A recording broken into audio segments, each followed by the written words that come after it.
Congress party ने कहा कि अरे तो हिंदू आतंकवादी है, बैलेंस कर दो पूरी बात को। और भारत जो एक हिंदू मेजॉरिटी देश था, है और रहेगा, भारत में लोगों को कह दो कि अरे वो हिंदुओं, ये हुए आपके आतंकवादी, तो बैलेंस हो गई ना बात। उस तरफ अगर हफीज सईद, सैयद सलाहुद्दीन, मसूद अजहर हैं, तो इस तरफ साध्वी प्रज्ञा सिंह ठाकुर है, कर्नल श्रीकांत पुरोहित है और रमेश उपाध्याय है। उनकी आइडिया क्या थी, उनकी थिंकिंग क्या थी दोस्तों? उनकी थिंकिंग थी कि हिंदुओं को बैकफुट पे डाल दो, ताकि हिंदू कभी कह ना सके कि ये पाकिस्तानी जिहादी आतंकवादी और इनके भारत में बैठने वाले स्लीपर सेल आतंकवाद वहीं पनपता है।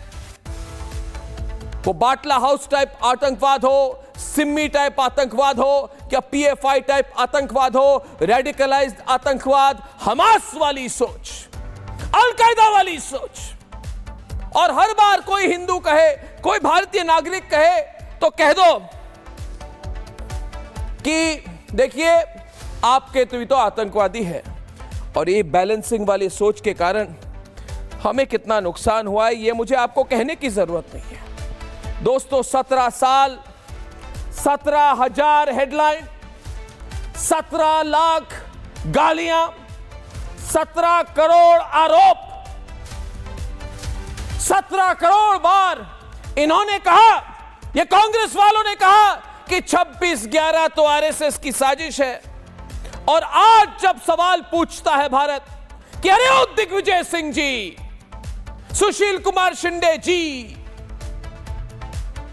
और उस समय के एटीएस परमबीर जी, आके कहिए ना, है कौन आतंकवादी?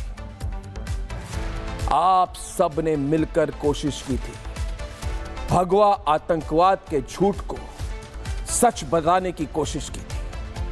और आज पूछता है भारत में, मैं अर्नब गोस्वामी एक ही सवाल पूछ रहा हूं, क्या यह सच है कि नहीं है कि उस समय के एटीएस के कई अफसर, नाम तो इनका आप जानते ही हैं, इन्होंने चश्मदीद गवाह जो नहीं थे, उन्होंने कहा कि ये चश्मदीद गवाह हैं, उनको टॉर्चर किया,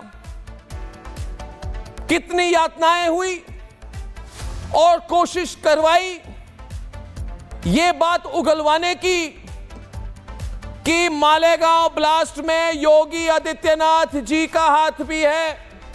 साजिश तो इतनी बड़ी थी उस समय कि इनको लगा कि एक साथ राष्ट्रीय स्वयंसेवक संघ को भी फंसा दो। उभरते हुए राजनीतिक सितारे जो आज उत्तर प्रदेश के माननीय मुख्यमंत्री योगी आदित्यनाथ जी, इनको भी फंसा दो। और उसके साथ साथ वोट बैंक अपीजमेंट के लिए साध्वी प्रज्ञा को इतना टॉर्चर करो कि वो व्हीलचेयर पे वापस ली गई। तस्वीरें दिखाना चाहता हूं आपको, और आपका अगर खून खौलता नहीं है तो मुझे बताइए, आज की नहीं उस समय की तस्वीरें दिखाइए, फुल फ्रेम दिखाइए, सच्चाई रिपब्लिक भारत में दिखाइए दोस्तों। मैं अपने प्रोड्यूसर को कह रहा हूं उस समय की तस्वीरें दिखाइए जब साध्वी प्रज्ञा सिंह ठाकुर इंटेरोगेशन के बाद उनको बाहर ले जाया गया था। ये तो आपकी तस्वीरें हैं, उस समय की तस्वीरें दिखाइए जब इनको इतना मारा गया, इतना टॉर्चर किया गया कि इनको स्ट्रेचर में वापस लाया गया। ये खड़ी नहीं हो पाई थी उस समय, इतना मारा एक महिला को दोस्तों। देखिए आप, इतनी घृणा है इन लोगों को, इतनी घृणा है इन लोगों को, इन एंटी नेशनल लिबरल इकोसिस्टम की लोगों को इतनी घृणा है इनको भगवा के साथ, इतनी घृणा है इनको हिंदुत्व के साथ और हिंदू के साथ कि इन्होंने एक महिला साध्वी को इतना मारा, इतना टॉर्चर किया। अरे ओ राहुल बाबा, आओ ना आमने सामने, छुपते क्यों हो? राहुल बाबा, पूछता है भारत, क्या आपकी पार्टी ने साध्वी प्रज्ञा सिंह ठाकुर को टॉर्चर किया कि नहीं किया? आज आप हमारे रिपोर्टर को कह रहे थे पार्लियामेंट में, अरे मालेगांव मुद्दा ही नहीं है। मुद्दा नहीं है, मुद्दा नहीं था आपके लिए। इन्होंने कहा, कथित तौर से बयान भी है कि आपने जाके अमेरिका के एम्बेसडर को कहा कि सबसे बड़ा खतरा देश और दुनिया को हिंदू आतंकवाद से है। क्या साध्वी प्रज्ञा सिंह ठाकुर जी आतंकवादी है?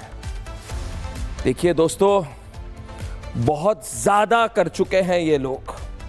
हिंदू आतंकवाद, भगवा आतंकवाद, इतना तक कि इन्होंने कर्नल पुरोहित को किडनैप की,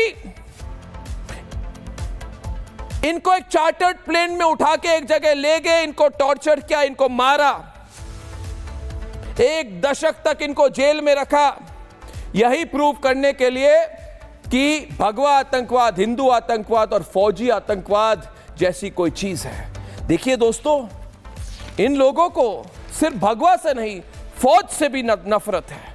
ये वही लोग हैं जिन्होंने कहा कि हमारे आर्मी चीफ सड़क के गुंडे हैं। ये इनकी भावना है, इनकी दिल की फीलिंग है दोस्तों। ये वेल प्लान्ड कंस्पिरेसी है और इसीलिए आज पूछता है भारत में, मैं कह रहा हूं कि 17 लाख बार गालियां हिंदू आतंकवाद, हर बार हिंदू आतंकवादी है, हिंदू भगवा आतंकवाद है, आर्मी चीफ सड़क का गुंडा है, हिंदू आतंकवादी, वेल प्लान्ड इनकी कंस्पिरेसी है। इन्होंने मालेगांव करवाया, संघ के बड़े नेता योगी आदित्यनाथ का नाम, यह सब एक्सीडेंटली नहीं हुआ, इनको लगा कि मौका है। और आज पूछता है भारत में, सिर्फ 3 सवाल है मेरे। पहला सवाल, जिन्होंने साध्वी प्रज्ञा को टॉर्चर किया, और हम सब जानते हैं, वैसे मेरे प्रोग्राम में उन्होंने एक पुलिस अफसर का नाम लिया, क्या एक्शन होगी उस पुलिस अफसर पर? यह सवाल मैं नहीं, मेरे साथ पूछता है सारा भारत। और दूसरा सवाल मेरा यह है कि जिन्होंने यह साजिश रची, आज वो भाग क्यों रहे हैं? और तीसरा सवाल यह है कि चिदंबरम जी, राहुल जी,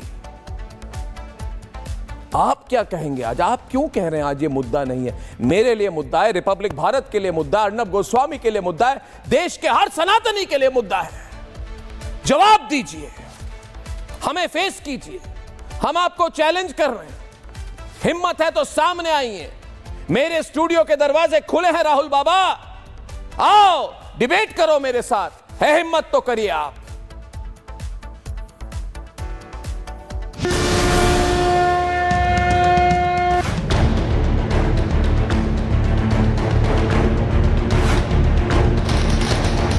सनातन धर्म की। महाराष्ट्र के मालेगांव में 29 सितंबर 2008 को हुए धमाके के सभी 7 आरोपियों को एनआईए की स्पेशल कोर्ट ने बरी कर दिया। अदालत ने साफ कर दिया कि आरोपियों के खिलाफ कोई पुख्ता सबूत नहीं है। मिलावटी सबूत पेश किए गए, सबूतों के साथ छेड़छाड़ हुई। एटीएस और एनआईए की चार्जशीट में बहुत फर्क था। एक कोर्ट ने सभी आरोपियों को निर्दोष मुक्त कर दिया कि 17 साल के संघर्ष के बाद ये बात साबित हुआ कि भगवा आतंकवाद नाम की कोई चीज नहीं है। एनआईए की स्पेशल कोर्ट ने न सिर्फ मालेगांव ब्लास्ट के आरोपियों को बाइज्जत बरी किया, बल्कि तत्कालीन यूपीए सरकार के झूठ का पर्दाफाश कर दिया। सिर्फ साध्वी प्रज्ञा ठाकुर और कर्नल प्रसाद पुरोहित समेत 7 आरोपी दोषमुक्त नहीं हुए, बल्कि भगवा आतंकवाद की थ्योरी गढ़ने वालों का मुंह काला हो गया। कांग्रेस के भगवा आतंकवाद की थ्योरी फ्लॉप हो गई। कांग्रेस के तुष्टीकरण की हवा निकल गई। मुस्लिम वोट बैंक के लिए फैलाया गया भ्रमजाल टूट गया और एंटी हिंदू टूल किट पूरी तरह एक्सपोज हो गई। कांग्रेस पार्टी ने एक झूठा षड्यंत्र किया भगवा आतंकवाद का, और इसको बोलना शुरू किया और हर केस पे फंसाने की कोशिश शुरू की। कई जिंदगियां बर्बाद हो गई। यही आरोप लगा के अपोजिशन ने, यही कांग्रेस ने लेके आज बर्बाद किया। उन सारे परिवारों को शुभकामनाएं, लेकिन आज वो सब रो रहे होंगे। भगवा आतंकवाद का फेक नैरेटिव गढ़ने वाली कांग्रेस आज मुंह छिपाती दिखी। राहुल गांधी ने मालेगांव ब्लास्ट मामले में आए फैसले पर चुप्पी साध ली।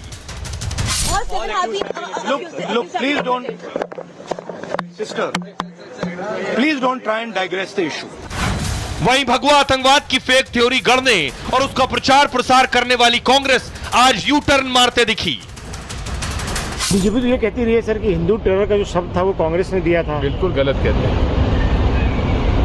बिल्कुल गलत कहते हैं। लेफ्ट लिबरल इकोसिस्टम बेनकाब हो चुका है, भगवा आतंकवाद मिथक साबित हो चुका है। आज आरोपी दोषमुक्त हैं और कांग्रेस सवालों के घेरे में। सवाल ये कि हिंदुओं को बदनाम करने की कोशिश क्यों की, सेना को आतंकवाद के जाल में घसीटने की कोशिश क्यों हुई, आतंकवाद को भगवा से जोड़ने की कोशिश क्यों की गई, साध्वी प्रज्ञा और प्रसाद पुरोहित का गुनहगार कौन है, और सबसे बड़ा सवाल ये कि आरोपियों की जिंदगी तबाह करने का जिम्मेदार कौन है।